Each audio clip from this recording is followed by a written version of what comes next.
સિંહ બીમાર પડ્યો. એક બકરીને આ વાતની ખબર પડી એટલે બકરી એની ખબર કાઢવા માટે ગઈ. બકરી એની સારવાર કરી અને સિંહ બચી ગયો. સિંહે બકરીને કહ્યું કે તે મને મદદ કરી છે એટલે હું તારો ઉપકાર ક્યારેય નહીં ભૂલી શકું. મારી કંઈ પણ મદદની જરૂર પડે મને ગમે ત્યારે કહેજે. સિંહ હંમેશા બકરીની સાથે મક્કમ થઈને ઉભો રહેતો. ગરુડને પણ આ વાતની ખબર પડી એટલે ગરુડે નક્કી કર્યું કે મારે કોઈને મદદ કરવી જોઈએ. એક વખત શિયાળાની ખૂબ ઠંડીની અંદર કેટલાક ઉંદરડાઓ ઠંડીથી છૂટવાતા હતા. ગરુડને દયા આવી એટલે ગરુડ એ ઉંદરડાઓ પાસે આવ્યો અને પોતાની પાંખ એના પર ફેલાવી દીધી જેથી એને ગરમી મળે. ધીમે ધીમે પેલા ઉંદરડાઓને ગરમી પણ મળી અને સળવળાટ ચાલુ થયો. ગરુડને થયું કે હવે ઉંદરડાઓ સુરક્ષિત છે. એમને ઉડવા માટે પોતાની પાંખોને પોડી કરી પણ પાંખો પોડી થઈ જ ના શકી કારણ કે પેલા ઉંદરડાઓ ગરુડની પાંખો કરડી ગયા હતા. ગરુડને આશ્ચર્ય થયું. એમણે બકરીને પૂછ્યું તે સિંહને મદદ કરી તો સિંહે તને મદદ કરી, તારું ધ્યાન રાખ્યું, પણ મેં ઉંદરડાઓને મદદ કરી અને ઉંદરડાઓ મારી પાંખો કોતરી ગયા, આવું કેમ?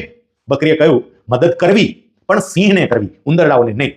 મિત્રો, ચૂંટણી આવી રહી છે. સિંહ પણ હશે અને ઉંદરડાઓ પણ હશે. મદદ કરજો પણ સિંહને કરજો.